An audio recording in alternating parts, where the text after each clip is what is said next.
नमस्कार, FM news देख रहे हैं आप। मैं हूं आपके साथ अंजलि सिंह। बुलेटिन की शुरुआत करते हैं। जैसा कि दिल्ली के कई इलाकों में अब तक बुलडोजर अपना कहर बरपाता चला जा रहा है। शाहीन बाग से शुरू हुआ सिलसिला आज रोहिणी और मदनपुर खादर पहुंचा, जहां सड़क किनारे की झुग्गियां हटाई गई।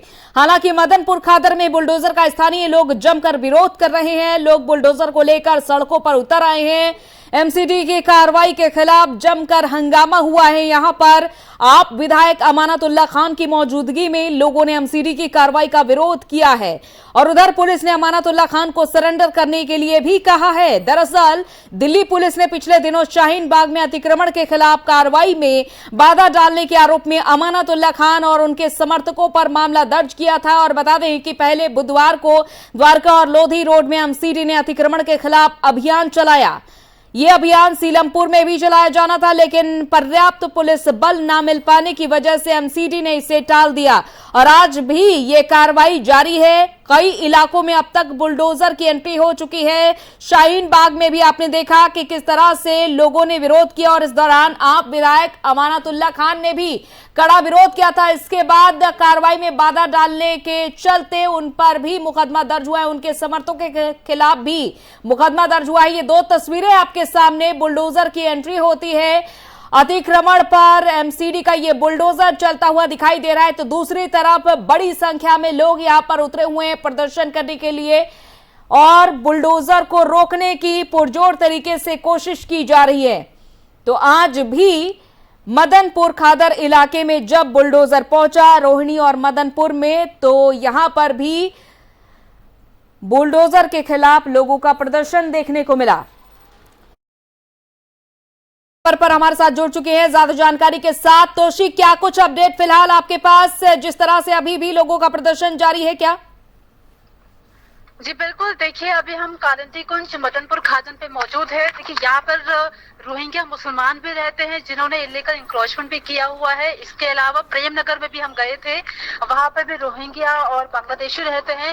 तो उनका यहाँ पर विरोध प्रदर्शन ये है कि वो लोग कहाँ जाएंगे, क्योंकि एमसीडी लगातार अपनी कार्यवाही कर रहा है, बुलडोजर के माध्यम से वो इलीगल इंक्रोचमेंट को हटा रहा है, अपनी ड्राइव चला रहा है। लेकिन यहाँ पर लोग मजबूर है, परेशान है, कह रहे हैं कि अब क्या होगा हमारे साथ, हम कहाँ रहेंगे, कहाँ जाएंगे, क्योंकि उनके पास ना प्रॉपर डॉक्यूमेंट है, ना उनका कोई रजिस्ट्रेशन यहाँ पर है।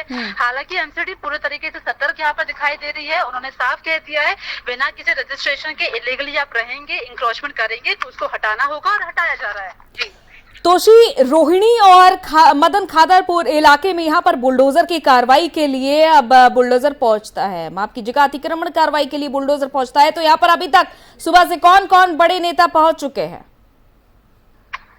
देखिए अभी फिलहाल यहाँ पर नेताओं का आना शुरू नहीं हुआ है। हालांकि बीजेपी स्पोक पर्सन नवीन कुमार यहाँ पर मौजूद थे और ये इस लोकेशन में मौजूद नहीं थे, लेकिन उन्होंने जो हिंदुस्तानी, जो हिंदू है, जो प्रवासी हिंदू है, उनके लिए यहाँ पर आवाज उठाई। उन्होंने सीधा ये आरोप लगाया है कि अरविंद केजरीवाल लगातार रोहिंग्या मुसलमानों के लिए, बांग्लादेशियों के लिए काम कर रहे हैं, इलीगल इंक्रोचमेंट उन लोगों के लिए करवा रहे हैं। लेकिन जो पाकिस्तान से हिंदू आए हैं, जो यहाँ पर शरणार्थी है, उनके लिए कोई यहाँ पर सुविधाएं नहीं की जा रही, उनके लिए कोई इंक्रोचमेंट नहीं किया जा रहा है। तो फिलहाल अभी यहाँ पर नेताओं का आना शुरू तो नहीं हुआ है, लेकिन अमानतुल्लाह खान ओखला आए थे तो उन्होंने लगातार ये विपक्षी पार्टियां जो है केंद्र सरकार पर निशाना साध रही थी कि अल्पसंख्यक गरीबों, बेचारे लोगों पर आप ये अत्याचार कर रहे हो। लेकिन सेंट्रल की तरफ से साफ कर दिया गया है कि बिना किसी रजिस्ट्रेशन के आपने कोई उपकार तो किया नहीं केंद्र सरकार पर कि आप सोचे कि आपका इंक्रोचमेंट नहीं हटाया जाए, आप इलीगल तरीके से इंक्रोचमेंट कर रहे हैं। ठीक है, तो यहाँ पर एक बड़ा सवाल उठ रहा है कि रजिस्ट्रेशन नहीं कराया, क्या अब इन लोगों के लिए कोई रास्ता निकाला जाएगा ताकि इनके पास समय अवधि हो, इस समय अवधि में ये रजिस्ट्रेशन करा सके और इन्हें रिहेबिटेट किया जा सके? तोशी अंजलि, रजिस्ट्रेशन के लिए इसकी साफ मना कर दिया गया है, रिहेबिटेट के लिए साफ मना कर दिया गया है। हमने लगातार यहाँ पर मुख्तार अब्बास नकवी साहब से बात करी, उन्होंने साफ कहा है कि हम इनको रिहेबिटेट क्यों करें। अगर ये यहाँ रह रही हो, रजिस्ट्रेशन हो, सरकार फिर उसके विरोध में काम कर रही हो तो हम रिहेबिटेट करेंगे। लेकिन ये यहाँ पर गलत तरीके से इंक्रोचमेंट करके रह रहे हैं, तो इन्होंने भारत पर या फिर सरकार पर कोई उपकार तो नहीं किया है कि हम इनको रिहेबिटेट करें या हम इनके लिए राशन की या फिर रोजगार के लिए कोई सुविधा ही करवाए। तो बिल्कुल मना कर दिया गया है कि अगर आप गलत तरीके से, इलीगल तरीके से इंक्रोचमेंट करेंगे, रहेंगे तो आपको जाना होगा। जी चलिए, बहुत बहुत शुक्रिया तोशी तमाम जानकारी के लिए। यानी कि अब रोहिंग्या, बांग्लादेशी जितने भी लोग यहाँ पर रह रहे हैं, ये कहा जा रहा है कि इन्हें रजिस्ट्रेशन कराना चाहिए था। अब कोई सरकार पर उपकार नहीं कर रहे हैं, ये जबरन कब्जादारी है। और अब बुलडोजर जब चल रहा है, अतिक्रमण हटाने का ये अभियान लगातार जारी है, तो रोकना भी मुश्किल हो रहा है लोगों के लिए इस तरह की कार्रवाई को। देखना होगा कि अब ये जितने भी रोहिंग्या हैं और बांग्लादेशी हैं, ये कहां का रुख करते हैं, क्योंकि इनका कहना है कि इनके पास रहने के लिए कोई जगह नहीं है, रोजी रोटी का इनका साधन भी छिन रहा है। अब कहां जाएंगे, कहां रहेंगे, कहां जगह तलाशेंगे।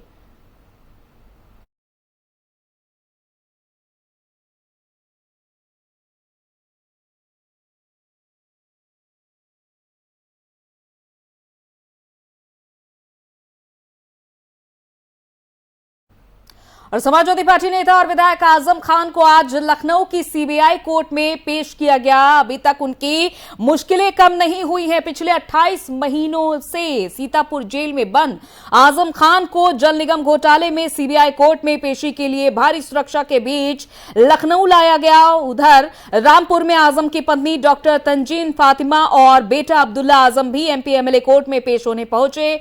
लखनऊ सीबीआई कोर्ट में आजम खान की पेशी खत्म हुई है और आज जल निगम भर्ती घोटाले में आजम खान की पेशी हुई थी। भर्ती घोटाले में आरोपी बनाए गए आजम खान पर आरोप तय करने के लिए पेशी की गई थी। संवाददाता लखनऊ से हमारे साथ इस खबर पर जुड़ चुके हैं नितिन। आज समाजवादी पार्टी के विधायक आजम खान की सीबीआई कोर्ट में जब पेशी हुई, तो फिलहाल क्या कुछ अपडेट है उनकी पेशी को लेकर, क्या तथ्य रखे गए? बिल्कुल अंजलि जी, आपको बताना चाहूंगा कि जल निगम भर्ती घोटाले की सुनवाई में पेश हुए थे आजम खान। आज नहीं होता कि आज तय नहीं हो सका उनका आरोप। समाजवादी पार्टी के विधायक आजम खान को गुरुवार यानी आज लखनऊ की कोर्ट सीबीआई में पेश किया गया था। उसमें सपा विधायक के लखनऊ की सीबीआई कोर्ट में पेश होने के बाद उनके ऊपर जो आरोप लगाए गए थे उसको कहीं कहीं देखा गया। लेकिन सबसे महत्वपूर्ण बात की एसआईटी ने समय मांगा है और आज जो उनके ऊपर आरोप लगाए गए थे 2017 में एफआईआर दर्ज हुई थी और 1300 लोगों की जल निगम में भर्ती का मामला था। आपको पूरा मामला बताना चाहूंगा कि जल निगम के चेयरमैन थे उस समय सपा विधायक। इस मामले में पेशी के लिए सिटी सीओ पीयूष कुमार सिंह आजम खान को लेने सीतापुर जेल पहुंचे। इस दौरान जेल के बाहर भारी पुलिस बल तैनात किया गया था। वहीं घोटाले में 122 अभियंताओं को बर्खास्त किया गया था और यह मामला 2017 का है। जब इन अभियंताओं की बहाली हुई तब आजम खान जल निगम के चेयरमैन थे। घोटाला सामने आने के बाद ही से ही एसआईटी इस मामले के साक्ष्य जुटा रही थी। बता दें कि सपा विधायक आजम खान 28 महीने से सीतापुर जेल में बंद है। वहीं इनके परिवार की बात कर ले जाए तो आज तंजीर फातिमा और उनके बेटे अब्दुल्ला की भी पेशी थी लगातार, क्योंकि उनकी रामपुर में पेशी थी, फर्जी मार्कशीट को लेकर पेशी हुई थी। तो कहीं ना कहीं ये कहा जा सकता है कि उनके परिवार व उनकी मुश्किलें काफी बढ़ती हुई नजर आ रही हैं।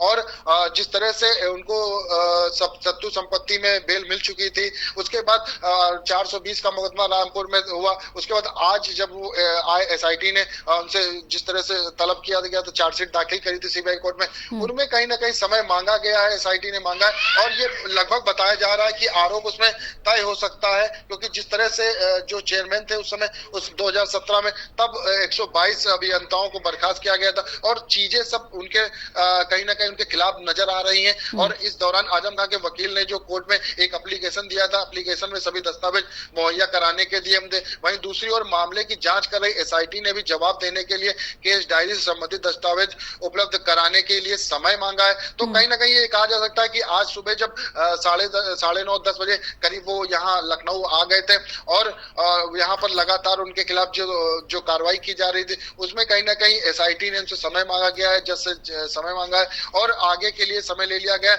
अब ये देखने वाली बात हो सकती है कि जो समय मांगा गया है उनमें जो उनके खिलाफ जो आरोप लगाए गए वो कितने साक्ष्य माने जाते हैं, क्योंकि लगातार कागजी तौर पर जो चीजें निकल के आ रही हैं कहीं ना कहीं उनमें दोषी ये पाए जा रहे हैं। चलिए, बहुत बहुत शुक्रिया तमाम जानकारी के लिए नितिन। तो कागजी तौर पर जो भी साक्ष्य जुटाए गए हैं उसमें आजम खान आरोपी सिद्ध साबित हो रहे हैं, लेकिन अभी भी एसआईटी ने समय मांगा हुआ है, क्योंकि चार्जशीट तो दाखिल की जा चुकी है, संज्ञान भी इसका कोर्ट ने लिया हुआ है और आज पेशी भी आजम खान की हो चुकी है। लेकिन जिस तरह से जल निगम भर्ती में घोटाला हुआ है, उसमें अभी भी और तथ्य और साक्ष्य जुटाए जाने हैं।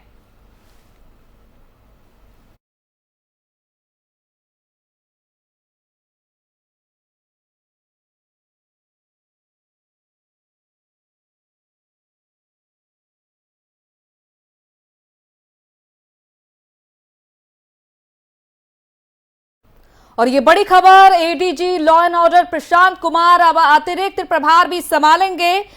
अतिरिक्त चार्ज सौंपा गया है ADG law and order Prashant Kumar को।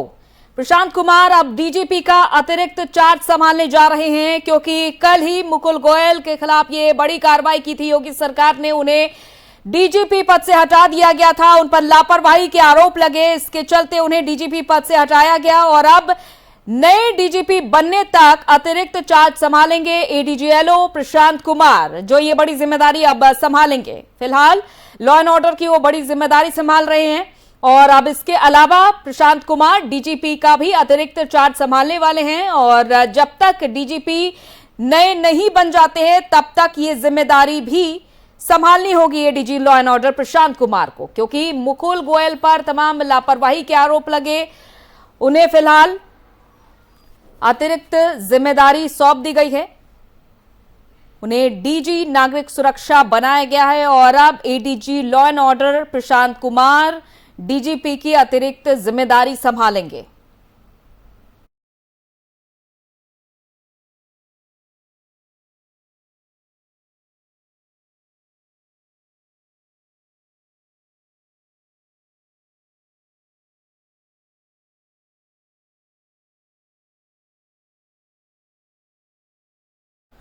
और इस बीच एक और बड़ी खबर, ताजमहल परिसर के जिन 22 कमरों को खोलने की मांग की जा रही है, उस पर अब हाईकोर्ट ने याचिकाकर्ता को फटकार लगाई है कि पीआईएल सिस्टम का मजाक मत बनाइए।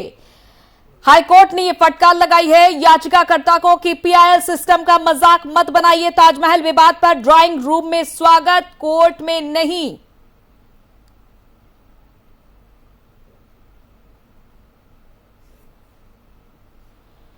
तो फिलहाल हाईकोर्ट की ओर से फटकार लगाई गई है याचिकाकर्ता को कि पीआईएल सिस्टम का मजाक मत बनाइए, यानी कि जितनी भी जनहित की याचिकाएं हैं उसको लेकर अब हाईकोर्ट ने कहा है कि इस सिस्टम का मजाक मत बनाइए, क्योंकि हाल ही में ताजमहल के बंद कमरों को खोलने की मांग की गई और एएसआई द्वारा जांच कराने की मांग की गई थी। अब इसको लेकर हाईकोर्ट ने याचिकाकर्ता में आपको बता देते हैं कि अयोध्या के बीजेपी मीडिया प्रभारी ने ये याचिका दाखिल की थी कि ताजमहल परिसर में जितने बंद कमरे उन्हें खोला जाए, वहां पर जांच पड़ताल की जाए पुरातत्व विभाग की ओर से कि क्या वहां पर हिंदू देवी देवता असल में है या नहीं है, अच्छे से वहां पर जांच पड़ताल की जाए, ताकि जो विवाद लंबे समय से चला आ रहा है ताजमहल और तेजो महालय का, वो अब खत्म हो जाए। इसको लेकर याचिका दाखिल की गई थी, लेकिन हाईकोर्ट ने यहां पर फटकार लगाई है याचिकाकर्ता को कि पीआईएल सिस्टम का मजाक मत बनाइए। ताजमहल विवाद पर ड्राइंग रूम में स्वागत, कोर्ट में नहीं।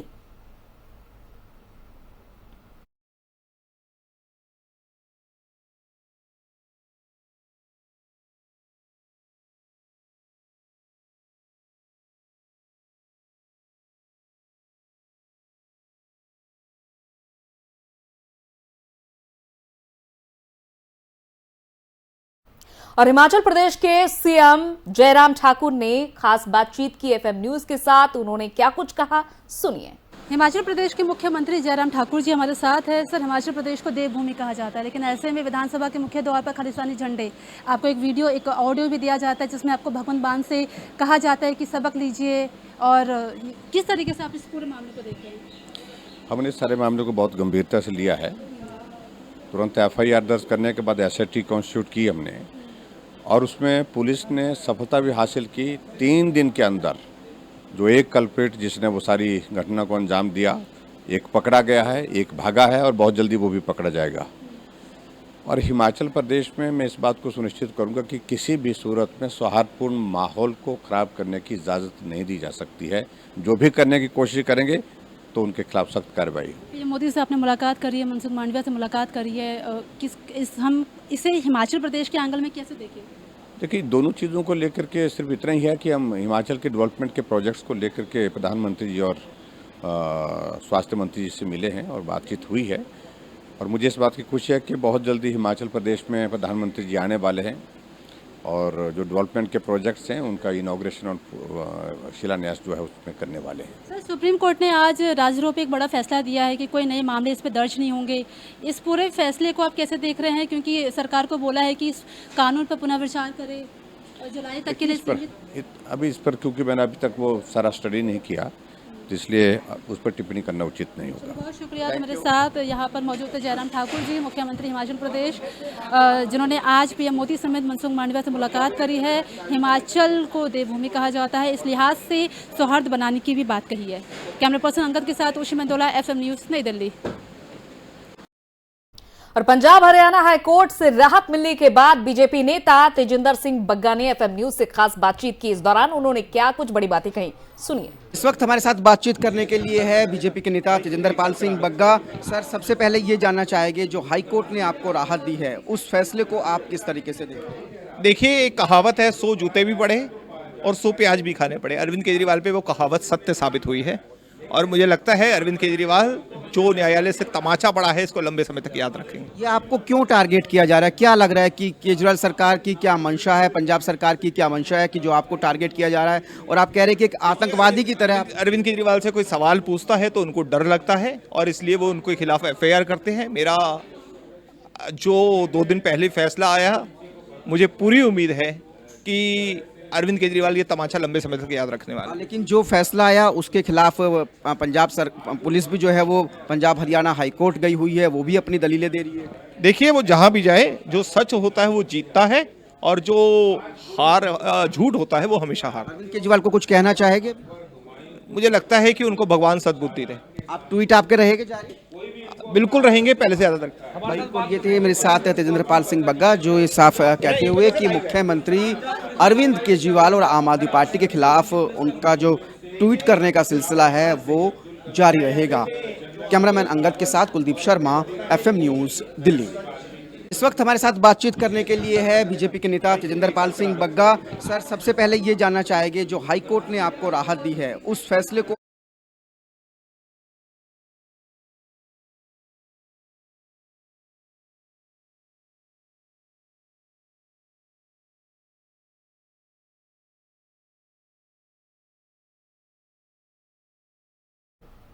और जैसा कि आज अलग अलग इलाके में बुलडोजर चल रहा है, तो मदनपुर खादर इलाके में भी बुलडोजर की कार्रवाई जारी है। अतिक्रमण पर MCD का ये बुलडोजर चल रहा है। लोगों ने रोकने का तरह तरह से प्रयास किया और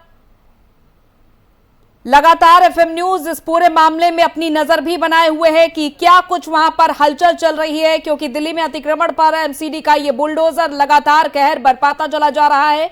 सड़क के किनारे की जितनी भी झुग्गियां हैं वो हटाई गई हैं।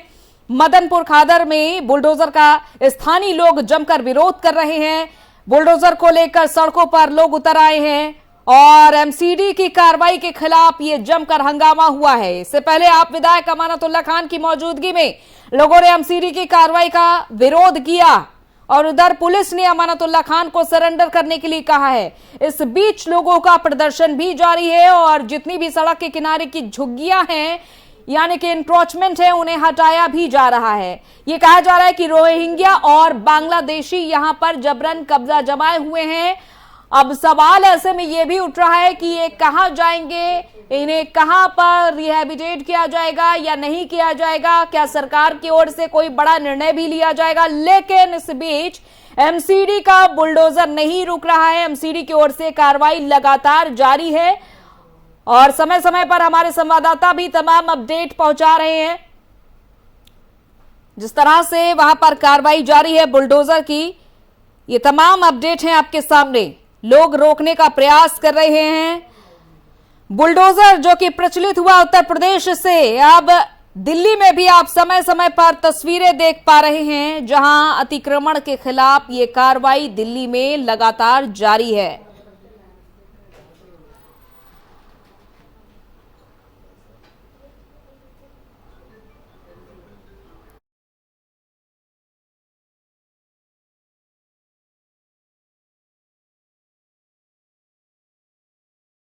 आज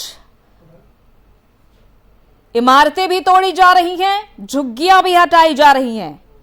एक बार फिर से आप विधायक अमानतुल्लाह खान इस इलाके में पहुंचे, रोकने का प्रयास किया, लेकिन इस बार बुलडोजर रुका नहीं, चलता चला गया।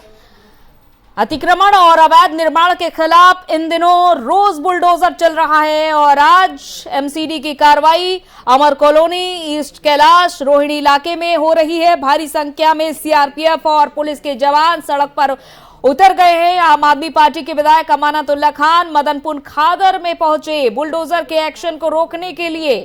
इससे पहले उन्होंने ट्वीट भी किया था कि मदनपुर खादर कंचन कुंज में एमसीडी गरीबों के मकानों को तोड़ रही है, मैं वहां पहुंच रहा हूं, आप सब लोग पहुंचे ताकि गरीबों के मकान बचाए जा सके। इससे पहले आप विधायक पिछले दिनों शाहीन बाग भी पहुंचे थे जब अवैध निर्माण गिराने के लिए बुलडोजर आया था और काफी बवाल भी हुआ था। एमसीडी की कार्रवाई पर भी सवाल उठे थे और आज भी कुछ ऐसा ही नजारा मदनपुर खादर में भी दिखा। मदनपुर खादर में बुलडोजर को देखते ही विरोध शुरू हो गया। लोगों का कहना है कि अचानक ये कार्रवाई की जा रही है, ऊंची बिल्डिंग को तोड़ा जा रहा है और 1 साल पहले ही बनी थी ये 5 मंजिला इमारत भी एमसीडी की कार्रवाई की जद में आई। कई लोगों का सवाल यह भी है कि उन्हें कोई नोटिस नहीं भेजा गया, अचानक से बुलडोजर आ गया। बिल्डिंग के मालिक जो है वो शाहीन बाग में रहते हैं। हालांकि अभी तक जो बड़ी कार्रवाई हो रही है बुलडोजर की वो सबसे ज्यादा इंक्रोचमेंट पे ही हो रही है। 2 तस्वीरें आपके सामने जहां एक तरफ ये नजारा है कि बुलडोजर ने किस तरह से अतिक्रमण को हटाया है, तो दूसरी तरफ लोगों का विरोध देखिए, किस तरह से नारेबाजी हो रही है। नारेबाजी के बीच ये बुलडोजर रोका जा रहा है, लेकिन क्या वाकई में इस तरह से बुलडोजर को रोकना ठीक है? एमसीडी की कार्रवाई में बाधा कुछ इस तरह से डालना ठीक है? तो रोहिणी और मदनपुर खादर इलाके में जब बुलडोजर पहुंचा अपनी कार्रवाई के लिए, तो उस बीच लोगों ने कुछ इस तरह से रोकने का प्रयास किया।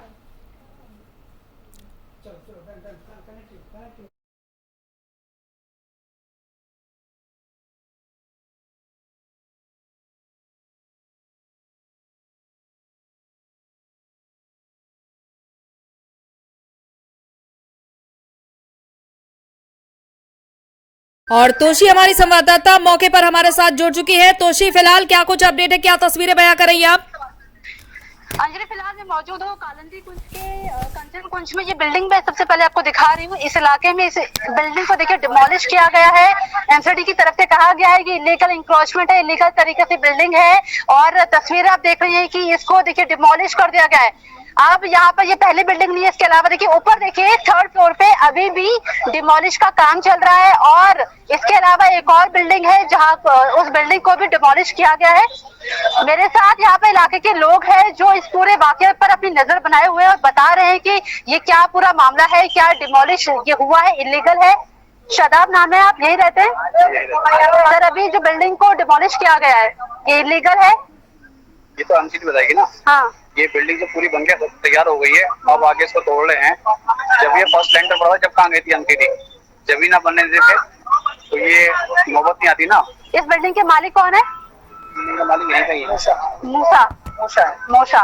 तो ये जो इंक्रोचमेंट है, ये जो किया हुआ है पूरे इलाके में, इसको लेकर बुलडोजर चलाए जा रहे हैं, तो लोग यहाँ पर क्या कह रहे हैं? अभी गलत है। पहले क्यों नहीं दिखाए थे? तो उन लोगों जब 1 मंजिल बनता था तो ऐसे छुपा के बना रहे हो, छुपा के बना रहा हूँ, खुला बन रहा है। पहले कहाँ था एमसीडी या पुलिस कहाँ थे पहले लोग? ये लोग तो उस टाइम पर ही क्यों नहीं रोका गया? पब्लिक का इतना बिल्डर ने बनाया, बिल्डर ने बेच के निकल गया। बिल्डर उनने जो लोग गाँव से आए हुए थे उन्होंने फ्लैट लिया था, अब उनसे पैसा लेके बना दिया। अब बिल्डर का किसका नुकसान है? आम जनता का, गरीब लोगों का नुकसान है।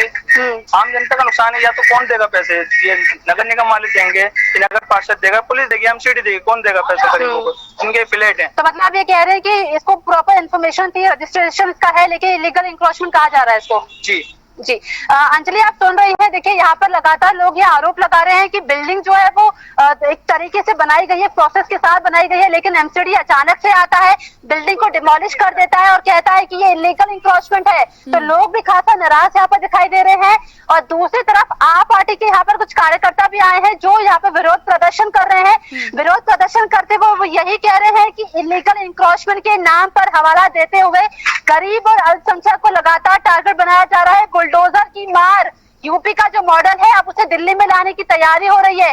पीछे की तरफ अगर मैं आपको दिखाती हूँ थोड़ा दूर, तो आप पार्टी के कार्यकर्ता है, प्रदर्शन कर रहे हैं और प्रदर्शन भी इसी लिहाज से कर रहे हैं कि जो हो रहा है वो पूरे तरीके से गलत है, इलीगल है, इलीगल तरीके से डिमोलिशन का काम किया जा रहा है। जी चलिए, बहुत बहुत शुक्रिया तोशी तमाम जानकारी के लिए। तो जैसा कि हमारे संवाददाता ने दिखाया कि किस तरह से आप कार्यकर्ता वहां पर विरोध करने के लिए पहुंचे हुए हैं। उनका कहना है कि इलीगल कंस्ट्रक्शन का हवाला देकर यहां पर लगातार ये कार्रवाई की जा रही है, जो कि गलत है। और आप विधायक अमानतुल्लाह खान भी मौके पर पहुंचे थे, उन्होंने भी इस पर सवाल उठाए हैं। लेकिन अब आगे क्या इसी तरह से बाधा डाली जाती रहेगी? सवाल ये भी उठ रहा है कि अचानक से बुलडोजर पहुंच जा रहा है बिना किसी पूर्व नोटिस के, जबकि अवैध निर्माण पर करीब 3 दिन का नोटिस देना जरूरी होता है। भले ही अतिक्रमण पर अचानक से कार्रवाई की जा सकती है।